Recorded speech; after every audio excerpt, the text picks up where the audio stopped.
Qual é a sua prioridade? Amém, amados?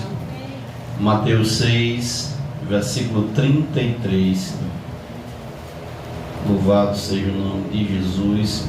Todos acharam? Amém. Diz assim a palavra do Senhor: mas buscai primeiro o reino de Deus e a sua justiça, e todas estas coisas vos serão acrescentadas. Senhor Deus, Pai poderoso e santo, esta é a tua palavra.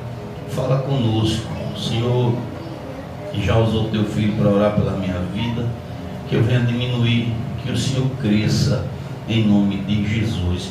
Amém. E graças a Deus. Podeis sentar. Estou vindo aqui geralmente de 15 em 15 ou até mais vezes, mas até mais tempo, né? Mas sempre estou aqui presente com os irmãos. Amém? Eu acredito que na próxima ceia eu vou estar aqui, né? Em nome de Jesus Cristo. Irmãos, é fato que aqui nós precisamos evangelizar para que a igreja floresça. Eu estava agora, antes de vir aqui pregar, e ao meu coração veio, né, tem muitas igrejas aqui, mas nem todas têm o mesmo alimento. Eu tenho certeza que o tempero da Resbom, quando ele começar a ser ministrado aos corações desse bairro, muitas almas serão conquistadas para o Senhor Jesus. Qual é a sua prioridade? Nós, aqui nessa terra, é interessante como são as coisas, e a gente se parar, né? Também graças a Deus para quem está conosco através do YouTube. A gente nasce, cresce, e com um certo tempo a gente vamos embora. Trabalhamos muito para conquistar coisas aqui na terra, coisas que vão todas ficar aqui. A gente não leva nada, às vezes nem a roupa que a gente está vestido, que gosta, na hora de sepultar, nem com ela é sepultado, e não leva a roupa também para o outro lado.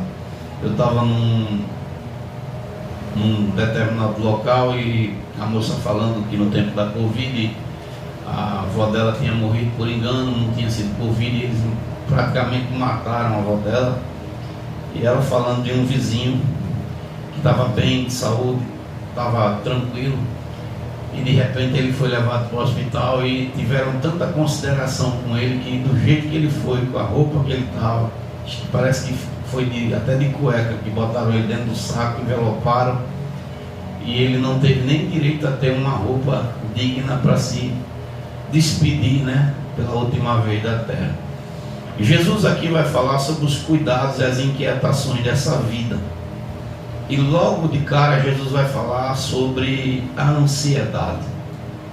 Muitas das vezes a gente está ansioso por tanta coisa, querendo tanta coisa. Os ansiosos, a ansiedade é um mal-estar físico e psíquico que tem tomado conta de boa parte da sociedade e até de muitos cristãos. Quantas pessoas estão dentro da casa de Deus, mas preocupadas com coisas que elas não podem fazer, muitas das vezes preocupadas com uma circunstância, preocupadas com a própria vida. E o Senhor Jesus, quando está falando a seus discípulos, ele vai dizer o seguinte: olha, vocês não andem ansiosos por nada, vocês não fiquem preocupados quanto à vida de vocês, o que é que vocês vão comer, o que é que vocês vão beber, o que é que vocês vão vestir, porque a vida, né, não é a vida mais importante do que o mantimento, né, o corpo mais importante que o vestuário, mas a gente foi acostumado a se preocupar com essas coisas. Não é que a gente não vá correr atrás, mas a gente não pode deixar que essas coisas nos dominem. Tem pessoas hoje que estão vivendo à base de remédio, porque a minha vida está aqui, porque deixou a ansiedade tomar conta, deixou esse mal tomar conta. Quantos cristãos estão aí e não estão prestando atenção que Deus, ele não deixa seus filhos desamparados, Deus não deixa faltar, Ele sempre vai suprir a minha e a sua necessidade, seja ela em que área for. Ah, pastor, eu preciso de mantimento. Deus vai abrir a porta e vai ter o mantimento na sua casa. Ah, pastor, eu estou endividado. Deus é dono do ouro e dono da prata.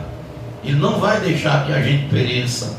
Mas nós, seres humanos, a gente tem uma certa limitação de só acreditar em Deus quando a gente está de posse das coisas. A Bíblia diz que Deus, ele diz: Moisés, o povo agora vai comer o maná do céu.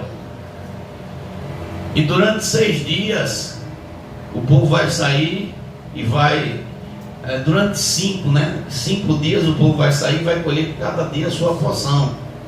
Porém, no 6º dia, eles vão colher a porção do 6º dia e a porção do 7º. Cada um colhe aquilo que consegue comer, o que é suficiente.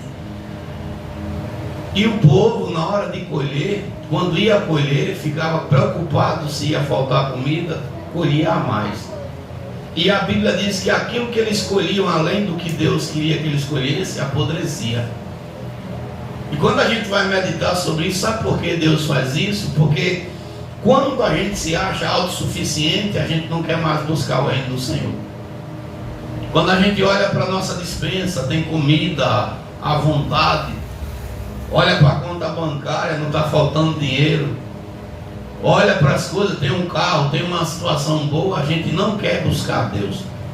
O reino de Deus vai ficar lá em último lugar, lá no cantinho, porque o ser humano, ele, na sua maioria, aprendeu a buscar a Deus só quando está em dificuldade. Você imagina nós como pais, né? Que pai queria que o filho só buscasse ele quando estivesse precisando? Quer dizer que você só vem na minha casa quando você está precisando? Você nunca vem aqui na minha casa dizer que me ama, dizer que a minha companhia lhe faz bem? E muitas das vezes nós somos assim. Então a primeira classe de pessoas que o Senhor vai falar aqui é com os ansiosos. Qual é a ansiedade que está no seu coração? Qual preocupação você está deixando entrar no seu coração? Irmãos, eu aprendi com Deus que a gente não deve se preocupar por nada. Nada, luta nenhuma. Senhor, antes da luta ser minha, ela é primeira tua. Eu coloco nas tuas mãos. Olha, a minha dificuldade é essa área, é esse problema, é essa situação, é isso, é dessa forma. Eu ultimamente eu tenho ficado com a banda da cabeça doendo, e não é por preocupação, mas eu creio que pelo o desgaste do dia a dia, o estresse dessa correria. Mas eu não fico preocupado. Senhor, será que eu vou conseguir chegar? Será que vai dar certo? Não, porque eu aprendi a confiar em Deus, que Ele vai suprir, que Ele vai chegar e no momento certo Ele vai dar a resposta. Pelas experiências que eu já tenho passado com Deus, eu aprendi que Deus não vai nos deixar na beira do caminho, de jeito nenhum. O nosso Deus, Ele vai estar sempre ali do nosso lado, insistindo. Se você olhar para as coisas que já aconteceram em torno da sua vida, quantas vezes Deus deixou você para trás? O desânimo pode ter vindo, a luta, mas veja se Deus deixou você perecer. Até mesmo em momentos que a gente ficou até rebelde com Deus, mas o Senhor sempre ia ali e dizia: filho, levanta, para com isso, caminha novamente, segue, começa a caminhar de novo. Só que quando nós vamos falar a respeito de prioridade, porque o texto está dizendo: buscai primeiro o reino de Deus, né? E a sua justiça. A prioridade é preferência. O que é que eu prefiro? O que é primeiro na minha vida? A Bíblia diz que Elias chega na casa da viúva. E o interessante, irmãos, quando você vai para a Bíblia, Deus nunca leva o cristão para um ambiente tão próspero. Ele sempre leva ele para um ambiente de dificuldade, para lá mostrar sua grandeza. Elias está lá no ribeiro de Querite, já há um bom tempo. A Bíblia vai dizer que ele passa 3 anos e meio naquele ribeiro, e a água acaba, cessa a água daquela fonte, e o Senhor vai até Elias e diz: olha, levanta, e tu vai agora à casa de uma viúva. Tu vai lá na casa de uma viúva que eu tenho ordenado, né? Capítulo 17, verso 8 de 1 Reis. Então veio a palavra do Senhor dizendo: levanta-te e vai a Sarepta, que é de Sidom, e habita ali. Eis que eu ordenei a uma mulher viúva que te sustente. Irmãos, quando você vai para essa palavra, dá para entender que Deus escolheu a pessoa mais rica da cidade para dar sustento para o profeta. Mas quando o profeta chega na casa da viúva, a circunstância não era nada boa não. Ela estava caçando, procurando graveto para fazer um fogo, para cozinhar a última refeição que tinha dentro da sua casa. E a Bíblia vai dizer que ela estava apanhando aquela lenha quando chega o profeta, e o profeta diz: olha, me traz um pouco de água, dá um pouquinho de água aí, traz aí um pouco de água para que eu beba. E ela olha, acredito que ela olha para aquela situação e ela vai buscar água. Quando ela está indo buscar água, ele diz: olha, traz também um pouquinho de pão. Aí a mulher para e diz assim: meu senhor, vive o Senhor, que eu não tenho mais nada. Eu só tenho esse pedacinho de bolo que eu já determinei no coração que eu vou comer com o meu filho e a gente depois vai morrer. E o profeta olha para ela e diz assim: faz o bolo como tu determinou no coração, mas primeiro tu traz para mim, me dá a prioridade. Primeiro você me honra. Olha, irmão, pare para pensar se não é uma posição de fé. Porque era a vida dela, a vida do filho e a vida do profeta. E ela está dizendo assim: minha vida eu coloco nas tuas mãos, a vida do meu filho também nas tuas mãos, porque eu vou priorizar fazer a vontade de Deus. Eu vou priorizar o reino. Eu vou dar preferência para Deus. E a Bíblia vai dizer que ela, quando traz o pão, olha só o que é que o profeta vai dizer, né? Porém ela disse: vive o Senhor teu Deus, que nem bolo tenho, senão somente este punhado de farinha numa panela e um pouco de azeite numa botija. E vês aqui, apanhei 2 gravetos e vou prepará-lo para mim e para o meu filho, para que comamos e morramos. E disse, né? E Elias lhe disse: não temas, vai, faze conforme a tua palavra, porém faze dele primeiro para mim um bolo pequeno e traze-mo aqui. Depois farás para ti, olha só, depois farás para ti e teu filho, porque assim diz o Senhor Deus de Israel: a farinha da panela não se acabará e o azeite da botija não faltará, até o dia em que o Senhor te der chuva sobre a terra. Aí Deus está dizendo a ela: olha, você está vendo essa dificuldade? Eu não vou deixar faltar o pão, não vou deixar faltar o mantimento na tua casa, não vou deixar faltar o azeite, a minha presença não vai faltar. Vou suprir as tuas necessidades até o dia que eu mandar a chuva. Mas você vai ter que aprender que primeiro tem que me honrar. Irmãos, às vezes eu fico imaginando, eu já imaginei na minha mente essa mensagem diversas vezes, e fico imaginando, porque a Bíblia vai dizer que a farinha multiplica, e eu creio que ela está fazendo e a farinha está multiplicando lá. Mas se a gente trazer para a nossa realidade no dia a dia, pode ser também diferente. De repente alguém está vindo para a cidade de Sarepta com uma carga de trigo, e de repente Deus chega e diz assim: olha, você vai ter que deixar alguns sacos desse trigo ali na casa da minha filha. Fiquei imaginando ela fazendo, porque eu vi eu não sei se vocês ouviram, botei no grupo outro dia, eu até mandei essa mensagem para muita gente, a galinha, a mensagem da galinha.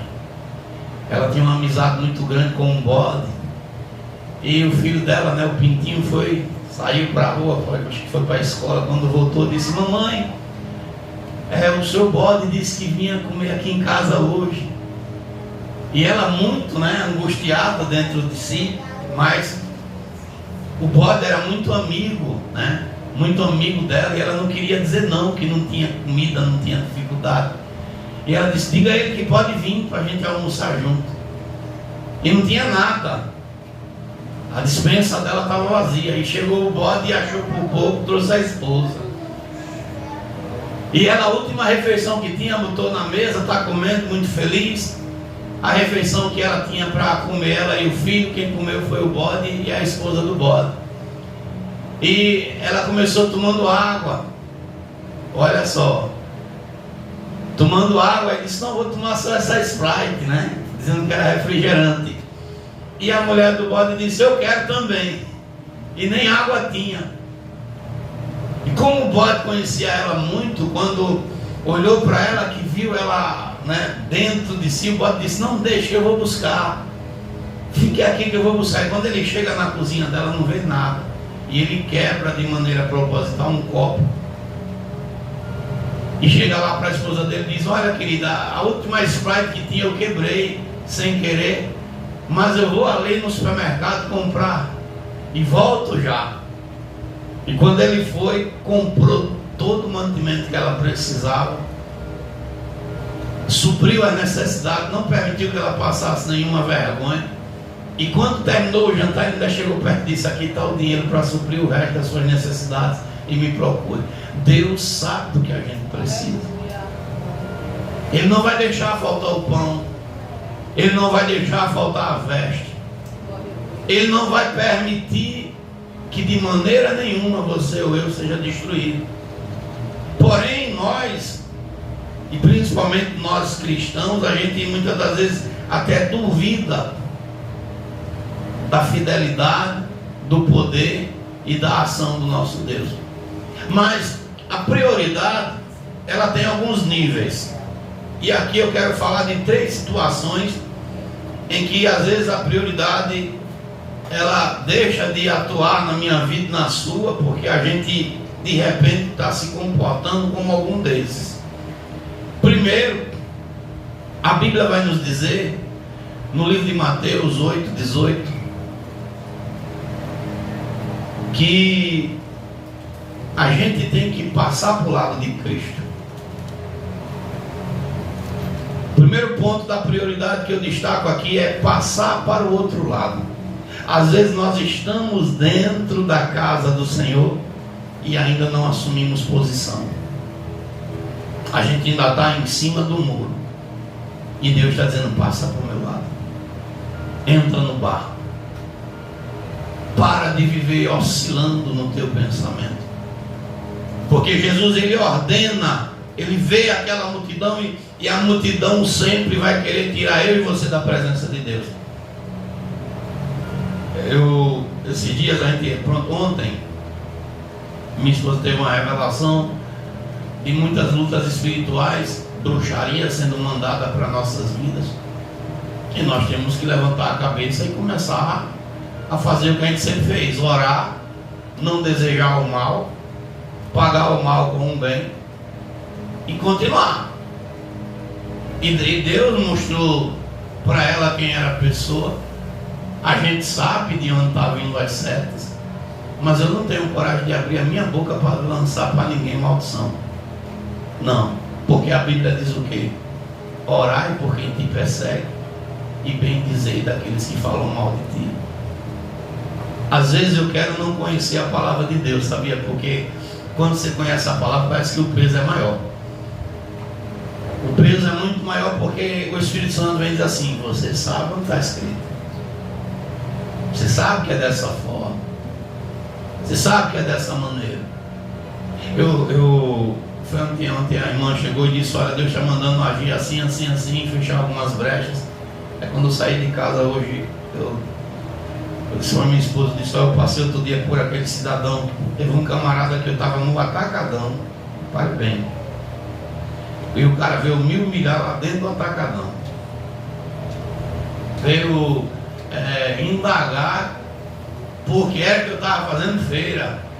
E dentro do atacadão veio me acusar que eu estava fazendo a feira com o dinheiro dos irmãos. Imagina, eu estou fazendo minha feira, trabalho que nem um condenado na obra do Senhor, e o camarada lá no atacadão veio me humilhar lá dentro. Eu ainda peguei uma zoada com ele lá. E eu estou caminhando com o Natan, e quando eu vejo esse abençoado, na minha mente eu disse: se ele olhar para mim, eu dou uma bombada agora. Vou dar uma bombada nele e vou pegá-lo com força. Fiquei na mente. Aí passei, ele também não olhou para mim. Eu disse: quando ele voltar, se ele olhar, eu dou uma bombada nele. A bombada que eu não dei naquele dia no atacadão, eu dou agora. Mas ele passou na dele, passei na minha. Quando eu saí, eu disse à minha esposa: eu digo, eu passei para ela, disse: talvez essas brechas que Deus está mandando ser fechadas. Eu disse: mas é porque a gente que está fazendo a obra de Deus, a multidão de toda maneira quer nos tirar da presença do Senhor. Tem gente que não quer compromisso com Deus e não quer que eu e você tenha. Não quer ser servo e não quer que a gente seja servo também. A multidão. Então Jesus está dizendo: passe para o outro lado. E passar para o lado de Cristo significa morrer para o mundo, matar a velha criatura.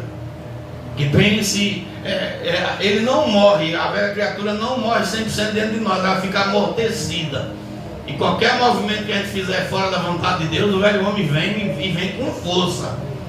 E vem com força. Então, talvez o que está precisando para que você aprenda a priorizar o reino de Deus é passar para o outro lado. Em todos os sentidos, tomar uma posição. Olha, a partir de agora vai ser dessa forma, vai ser dessa maneira. Aconteça o que acontecer, se levante quem se levantar, eu vou estar nessa posição. E quanto mais a gente busca, quanto mais a gente desce, Marcão se levanta. Eu fiz uma chamada hoje lá no grupo da igreja. Eu estava estudando agora pela manhã, e eu estava estudando o livro de Daniel, capítulo 10, verso 8. E o Senhor me deu uma palavra poderosa que amanhã estarei ministrando.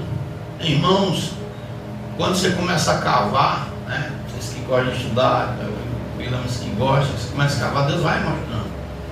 E o Senhor me falou primeiro do propósito de Daniel. O que Daniel propôs no capítulo 10. Ele busca o Senhor em jejum e oração, porque ele queria a revelação de uma palavra. O Senhor também me falou a respeito da briga espiritual, do tamanho da briga que ele arrumou por conta do propósito. Às vezes a gente compra propósitos e a gente não tem ideia do tamanho da briga que a gente compra. A gente simplesmente diz: olha, eu vou começar a fazer isso, eu vou agir por isso, e a gente se esquece do tamanho da briga. E Daniel arruma uma briga feia, porque ninguém menos do que o príncipe da Pérsia. A Bíblia vai dizer que é um demônio de alta patente, um principado poderoso se levanta contra a vida de Daniel. E o Senhor me trouxe aqui a revelação dessa palavra, das consequências que vem sobre a vida de Daniel por causa do propósito. E é isso que eu vou falar amanhã, não vou estar ministrando aqui agora, mas é profundo, irmão. É algo muito profundo, porque quando nós determinamos no nosso coração fazer a vontade de Deus, o mal se levanta. E se levanta mesmo. Você quer tirar a dúvida, quando determine alguma coisa espiritual no seu coração. Olha, eu determino que eu vou jejuar 10 dias. Determine para você ver. Eu determino que a partir de hoje essa área que me afetava não vai me afetar mais. Determine para você ver o que é que vai acontecer. Não é que o céu não vai estar a seu favor, o inferno vai se levantar para que não aconteça o que você está falando. Então, muitas das vezes nós precisamos dar prioridade, preferência às coisas de Deus, mas a gente precisa tomar posição de passar para o outro lado. Que muitas das vezes a gente fica em cima do muro, sabe que essa posição de estar em cima do muro não é a certa, mas a gente fica em cima do muro. Às vezes não quer reconhecer que o outro está certo, Às vezes acontece muito isso entre casal. O meu marido está certo, mas eu não quero dar o braço a torcer. Minha mulher está certa, mas eu não quero dar o braço a torcer. E essa posição faz a gente ficar travado.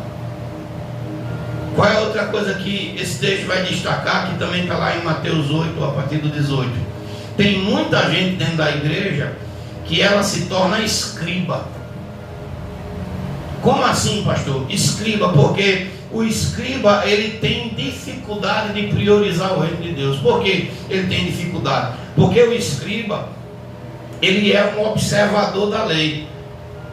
E muitos dos escribas, quando nós adotamos essa posição de ser um escriba, a gente vem mais observar o culto alheio do que olhar para dentro de nós mesmos. Tem pessoas que estão na igreja incomodadas porque é o irmão, porque é a irmã, é tanta coisa. Mas eu digo, rapaz, como é que a pessoa vê tanta coisa e não consegue olhar para o culto? Rapaz, eu vi o irmão que ele está dormindo. Eu vi o irmão que falou não sei o que. Eu contei quantas vezes o irmão foi no banheiro. Eu digo, rapaz, tu teve tempo para tudo isso. Eu vi ontem o Francisco pregando. Ele disse que o pastor se ausentou da congregação e deixou o presbítero lá 1 mês.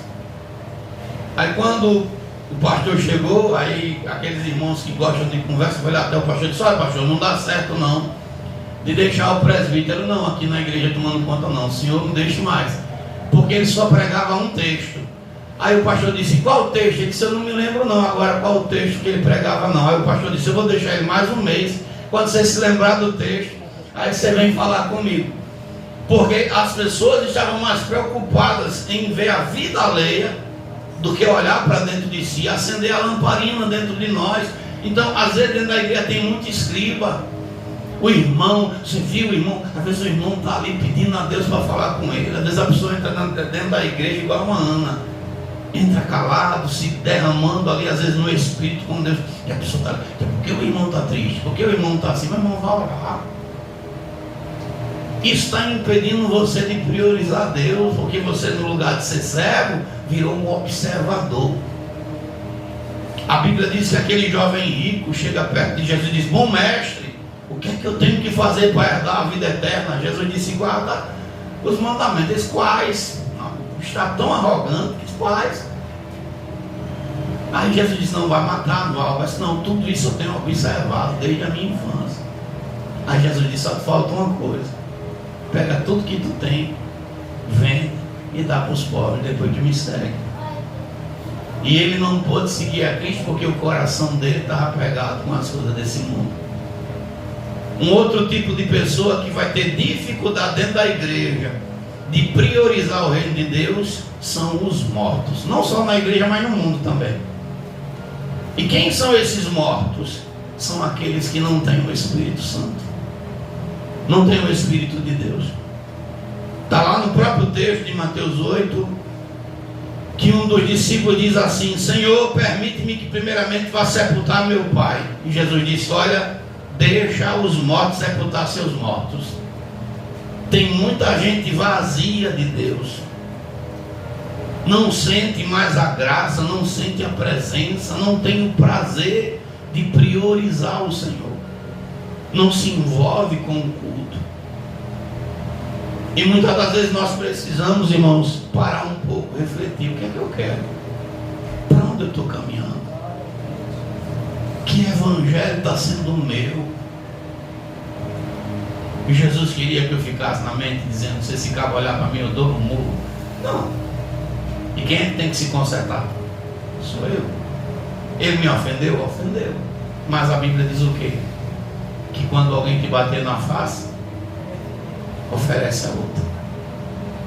O evangelho é difícil porque o evangelho nos confronta. O evangelho não confronta a outra pessoa, não, é nós mesmos. A Bíblia diz que os que são de Cristo crucificam a carne. E não é fácil não a gente crucificar a nossa carne. Imagina você ver uma revelação que alguém que você levantou, que você estendeu a mão, está fazendo bruxaria com a sua vida.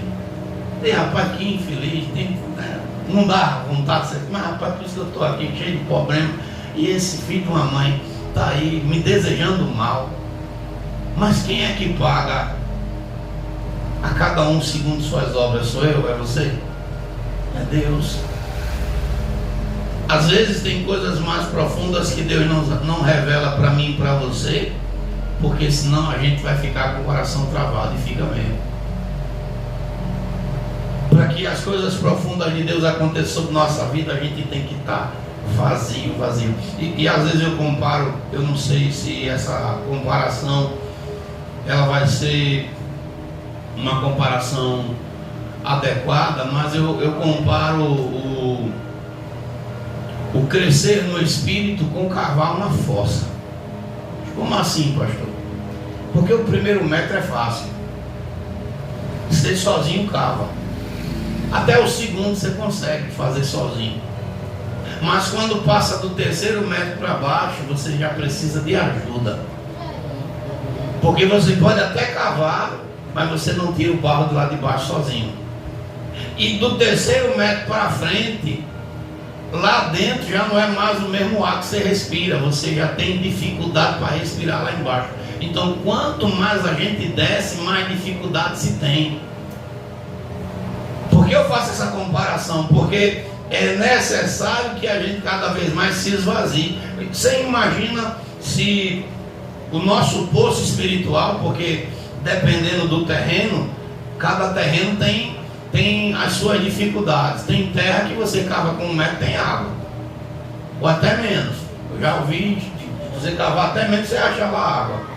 Já tem terra que você cava para achar água com 5, com 10 metros, dependendo do lugar, com 60, para você encontrar uma veia d'água. Então, olhando para nós, aonde eu vou encontrar as águas vivas que Deus disse que do nosso interior vai sair? A terra que sou eu é uma terra que precisa ser planeada, trabalhada, e isso demora um certo tempo. Alguns dizem que o poço de Jacó foi 20 anos para poder sair a água dele. 20 anos. 20 longos anos cavando. Mas até hoje ele está lá jorrando água. Talvez algo na sua vida está demorando, mas Deus está dizendo: me priorize, me busque mais, desça mais. E às vezes a gente tem medo de nadar em águas profundas. Ezequiel tem uma revelação no livro de Ezequiel 47. Louvado seja o nome de Jesus. E Ezequiel vai falar o seguinte: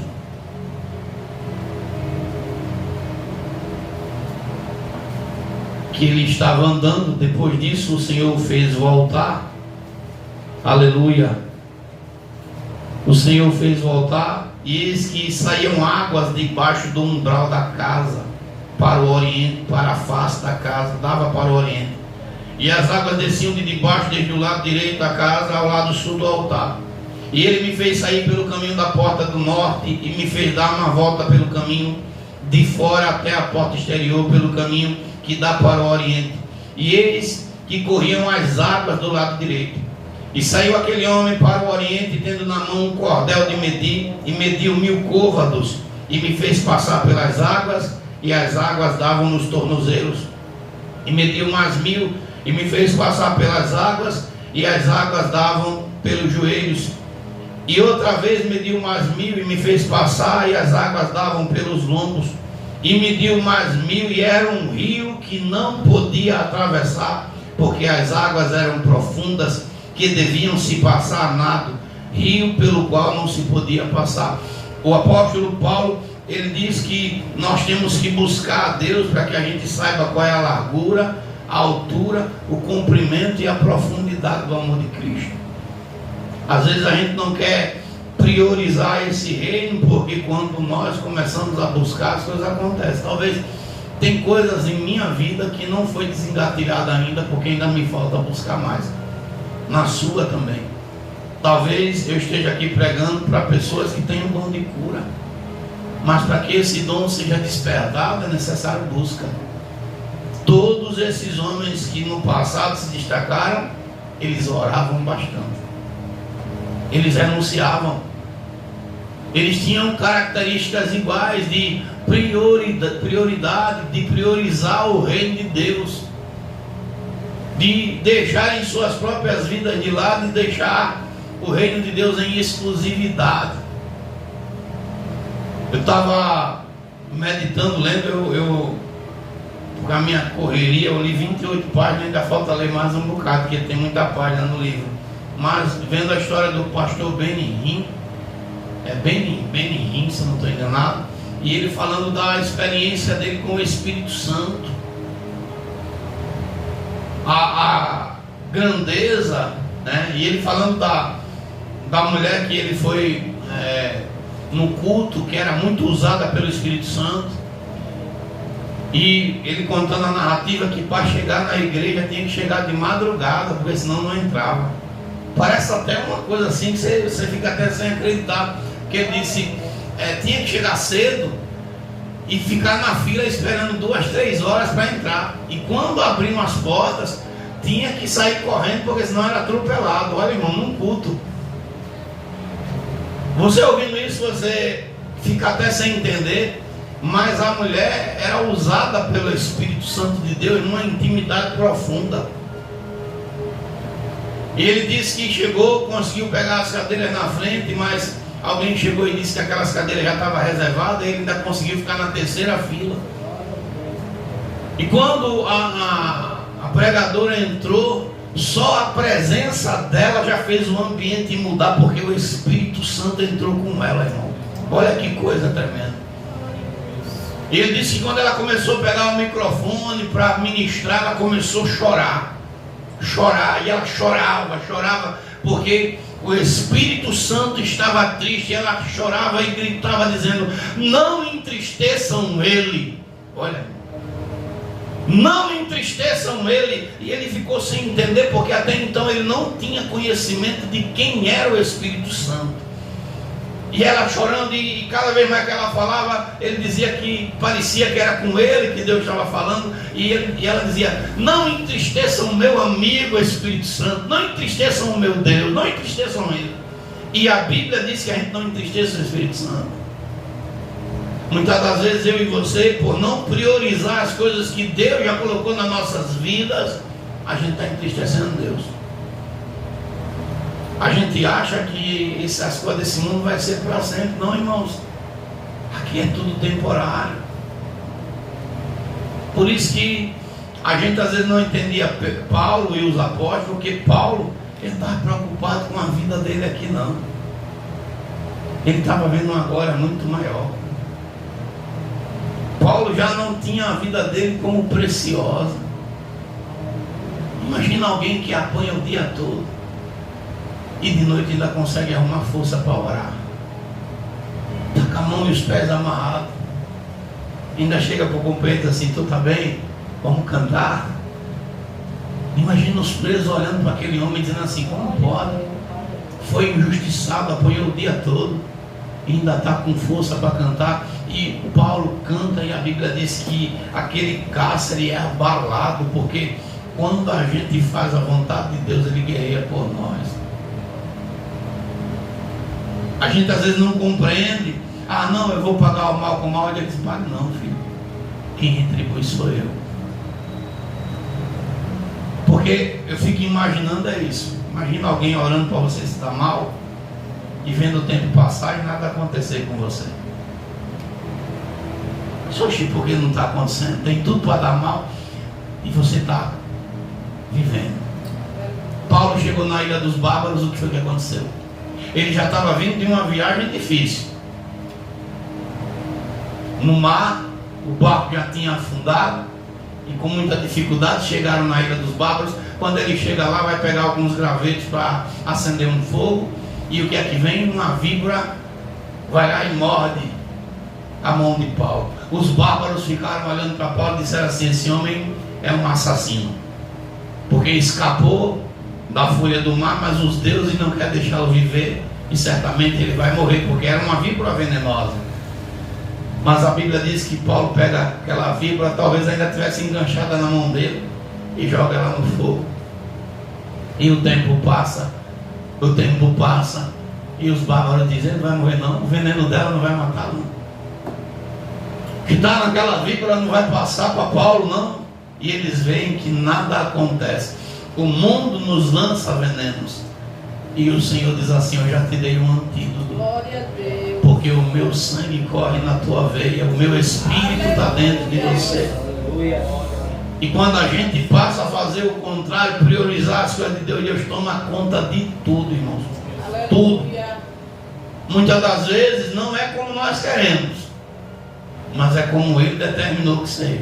Glória a Deus. Quando as portas se fecharam para mim, eu queria que Deus me desse dinheiro para eu ir lá e comprar, para não depender de ninguém. Mas Deus disse, você vai depender de uma viúva.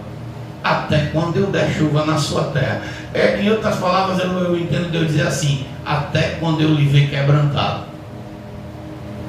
Até quando eu lhe ver mudado. Se você for olhar na história da viúva, Elias chega na casa dela, o mantimento chega, mas tinha algo na vida dela que precisava ser consertado. Tinha algo na vida da viúva que precisava ser tratado, talvez um pecado escondido há muito tempo. Se você for lá no texto, você vai ler 1 Crônica 17, deixa eu ver aqui rapidinho. Crônica não, Reis. Quando você vai no texto, você medita, você diz, rapaz, às vezes a gente até pensa que Deus pode se esquecer de alguma coisa, mas não, está tudo anotado no livrinho dele lá, no livro da vida, no livro das obras. Aí está lá, repare bem aqui, não sei se você já leu esse capítulo todo. 1 Reis 17, cadê aqui e tal? Glória a Deus.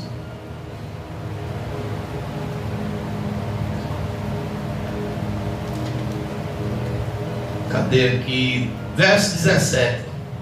E depois destas coisas, depois que não está faltando farinha na casa dela, não tem falta de azeite, 1 Reis 17, 17. E depois destas coisas sucedeu que adoeceu o filho desta mulher, dona da casa. E a sua doença se agravou muito até que nenhum fôlego ficou. Então ela disse a Elias, que tenho eu contigo, homem de Deus? Viestes tu a mim para trazeres à memória a minha iniquidade e matares o meu filho? Olha o que ela está dizendo. Tu veio fazer o que aqui? Tu veio fazer eu me lembrar dos meus pecados e veio matar meu filho? Porque a Bíblia vai dizer que tinha muitas viúvas em Israel, mas o Senhor mandou Elias na casa da viúva de Sarepta, porque Deus queria tratá-la através da vida do profeta. Às vezes tem coisas que Deus poderia fazer diferente, mas diz assim, eu vou permitir que seja dessa forma, desse jeito, porque eu quero tratar você primeiro. Eu me lembro quando eu fiquei na dependência 100%, ainda dependo, hoje eu dependo 200, né? Mas eu não tinha experiência, e sem ter nem era nem beira, dependendo de Deus. Eu digo, rapaz, agora o negócio estreitou do meu lado, sem dinheiro para nada. Aí entra a minha sogra com um pratinho de pires, com uns pedaços de mistura de frango, e eu disse, eu vou comer não. E Deus disse, você vai comer? Ele falou, não. E fiquei contendendo com Deus. E Deus disse, você vai, porque foi ela e foi sua mãe que eu ordenei que ele sustentasse até que do céu eu mande resposta. E Deus só mudou o quadro quando quebrou o meu orgulho, quando tirou de mim a soberba, quando viu que dentro de mim não tinha mais nada que o mundo tinha colocado. Às vezes as circunstâncias não são como nós queremos, porque Deus quer moldar o vaso, e Deus não muda o vaso de fora para dentro, não, é de dentro para fora. Deus mexe nas estruturas. Tem hora que o Senhor faz a gente passar por situações para que a gente entenda que só Ele é Deus. Então eu deixo essa palavra nessa noite, não quero forçar muito tempo, né? E também pedir à congregação, né? Graças a Deus, a rampa ficou bonita aí, ficou bem. É o pedreiro aí, né? Deus é bom. Eu creio, irmãos, era para ser o ano passado. A gente ainda tem, acho que dá uns 5 metros para lá. Se não for, chegar perto, né? Mas aqui quando abrir vai ficar grande, vai ficar bem bonito. Aí estamos com essa meta, com essa batalha. A gente está nessa questão do piso da sede, mas vamos juntar as forças para a gente fazer essa parede, puxar. As telhas já está certa, A gente vai precisar só da madeira, tijolo, areia e cimento para a gente tocar o barco e fazer, né? Pedreiro já tem, servente também, então, né? É só deixar Deus agir. Eu se eu não conseguir trabalhar em pé, eu fico sentado, mas eu faço. Pelo menos numa fileira de tijolo eu boto, né? Eu estou lá no São Caetano fazendo assim, eu sentado do lado. Eu vou estar aqui em casa do mesmo jeito. Bota um banquinho, que a coluna não está muito legal não, mas a gente faz. E vai ficar bom aqui, vai ficar bom no bairro nosso, no São Caetano, na sede. Eu já mandei fazer a placa do São Caetano, mas depois vem aqui, vem o bairro nosso, vem a sede. Ela custa R$800 a placa, mas também vai ficar muito bonito na frente. Ela é luminosa, no LED, tudo certinho. Deixar pintadinha no padrão para deixar a igreja bonitinha até no dia da festa, que esse ano com certeza vai ser diferente. Amém, amados? Então priorize o reino de Deus, priorize a oração, priorize o jejum, priorize os cultos, priorize abençoar a obra do Senhor, priorize sua vida espiritual com Deus, principalmente nos dias que nós estamos vivendo, que são dias que antecedem a volta do nosso Senhor. Estenda as mãos aqui com o presbítero Kaique, que tenho certeza que juntos, né, essa igreja vai crescer bastante. Amém? Vamos ficar de pé em nome de Jesus. Estou com uma gordurinha aqui, né?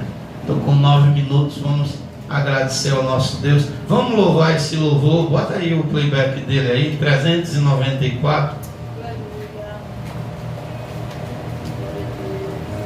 Louvado seja o nome de Jesus. A mão no arado. Eu canto muito esse louvor também em casa. É muito bonito, né? Quem bota a mão no arado não pode olhar para trás não, de jeito nenhum. Porque o próprio Senhor diz que aquele que põe a mão no arado e olha para trás não é apto, não serve. Louvado seja o nome de Jesus. 394 da harpa cristã. Bota com Carlos José. Acho que é Carlos José. Glória a Deus. Louvado seja o teu nome. Deus é bom, Deus é fiel, Deus é justo, Deus é verdadeiro. Aleluia. Eu não sabia a história desse louvor, né? Olha, eu caí aqui pesquisando, fuçando, né? Estudando. E é muito bonito, né? Glória a Deus.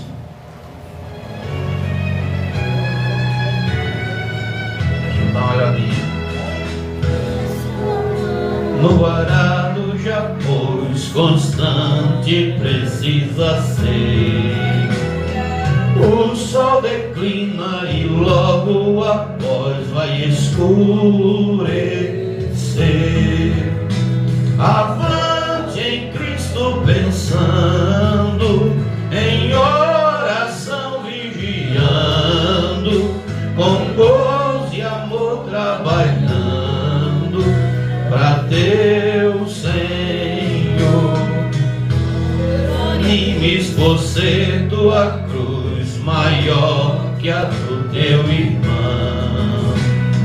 A mais pesada levou teu Jesus, te consola então. A tua cruz vai levando, como Jesus perdoando, alegremente andando para o lindo céu. Ser um soldado de sofrendo as aflições, não sufocando a mensagem da cruz nas perseguições.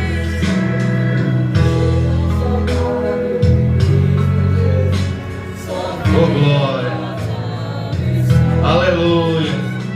Não, as mensagens da cruz nas perseguições. Oh glória a Deus. Vai seu amor proclamando, novas de paz se levando, que estão aguardando a salvação. Quando enfim tu largares a cruz, Jesus te coroará com santo gozo em glória e luz. Te consolará, esquecerás teus lidados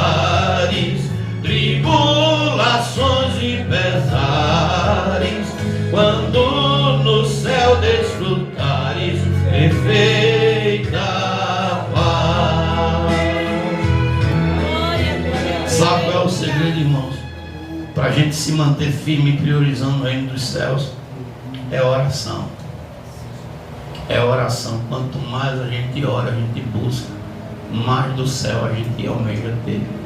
Então que nessa noite a gente coloque no nosso coração, busquemos em primeiro lugar o reino de Deus, e todas as outras coisas Ele vai acrescentar. Deus vai cuidar da finança, da saúde, do casamento, dos filhos, da nossa vida, de tudo.